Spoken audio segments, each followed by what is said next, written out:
Se existe um período da história que costuma ser romantizado, é a Idade Média. Castelos imponentes, cavaleiros de armadura, grandes salões iluminados por tochas, reis poderosos, monges copiando livros em silêncio, vilas cercadas por muralhas e uma sensação quase mítica de honra, fé e tradição. Durante séculos, essa imagem foi vendida como se aquele fosse um mundo bruto, mas ao mesmo tempo grandioso. Um tempo de heroísmo, de batalhas lendárias e de valores inabaláveis. Mas por trás dessa névoa de lendas, havia outra realidade. Uma realidade muito mais escura. Porque para a maior parte das pessoas, a Idade Média não foi um conto épico. Foi uma existência marcada pela fome, pelo medo, pela violência, pela sujeira, pela doença e por uma sensação constante de que a vida humana podia acabar a qualquer instante e por qualquer motivo. Não era um mundo feito para sonhadores. Era um mundo feito para sobreviver. E sobreviver naquele tempo já era uma vitória. Hoje, quando olhamos para trás, é fácil imaginar reis, cruzadas, coroas e castelos. Mas a verdadeira história da Idade Média não aconteceu apenas nos tronos. Ela aconteceu nos campos encharcados de lama, nas ruas estreitas tomadas por lixo, nas casas geladas de camponeses, nos tribunais que puniam com crueldade, nos porões onde a fé se misturava ao terror, e nos corpos de milhões de pessoas que viveram sem qualquer controle sobre o próprio destino. O lado sombrio da Idade Média não está só nas guerras. Ele está no cotidiano. E talvez seja isso que torna esse período tão perturbador. Porque o horror medieval não era sempre espetacular. Muitas vezes, ele era banal. Estava na rotina. No tipo de água que se bebia. No tipo de trabalho que destruía o corpo. No tipo de autoridade que ninguém podia desafiar. No tipo de superstição que podia condenar uma pessoa.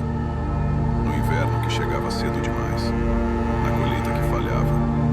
Na infecção que começava pequena e terminava com uma morte lenta.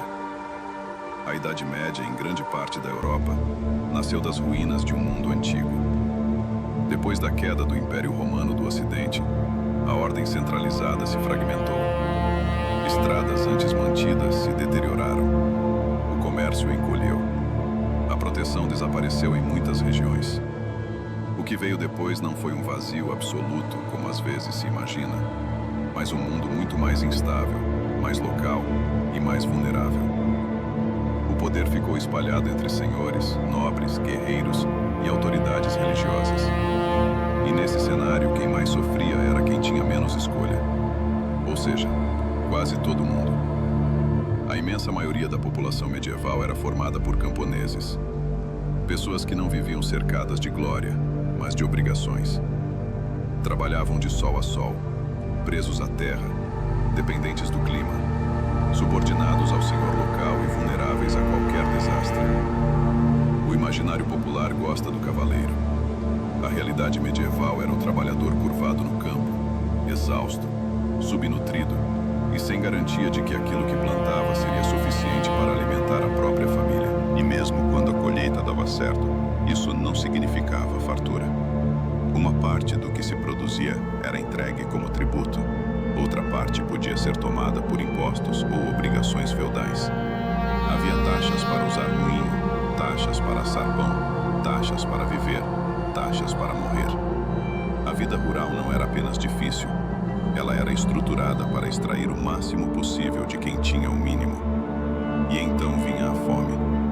A fome medieval não era um desconforto passageiro, era uma ameaça permanente. Um inverno mais rigoroso, uma estação de chuvas fora de hora, uma praga nas plantações, uma guerra passando pela região, e comunidades inteiras mergulhavam no desespero. Quando a produção era baixa, o preço dos alimentos subia. Quando o preço subia, os pobres desapareciam primeiro. E esse desaparecimento nem sempre era imediato.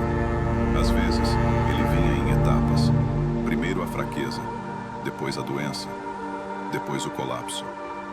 A fome não andava sozinha. Ela abria a porta para outro fantasma, a doença. A Idade Média foi um tempo em que o corpo humano vivia cercado de riscos invisíveis.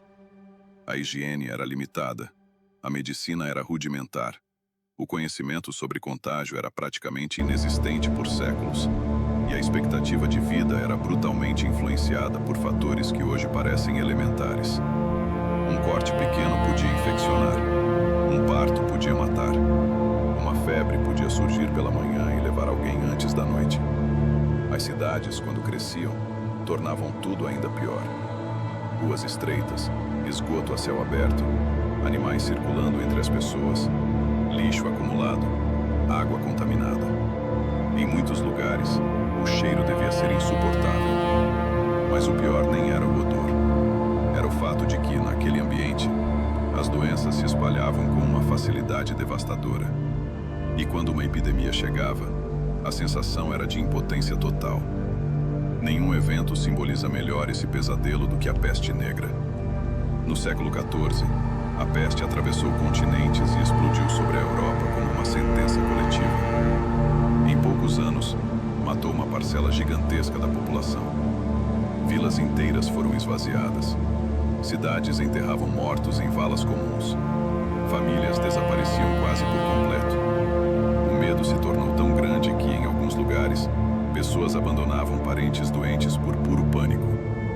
A morte estava em toda parte, e não havia explicação suficiente para contê-la. Tente imaginar viver em um mundo onde ninguém entende de fato o que está acontecendo, onde a doença parece descer do céu como punição divina, onde qualquer espirro pode ser um presságio, e onde o toque de um vizinho, a presença de um rato ou o ar da rua podem significar o fim.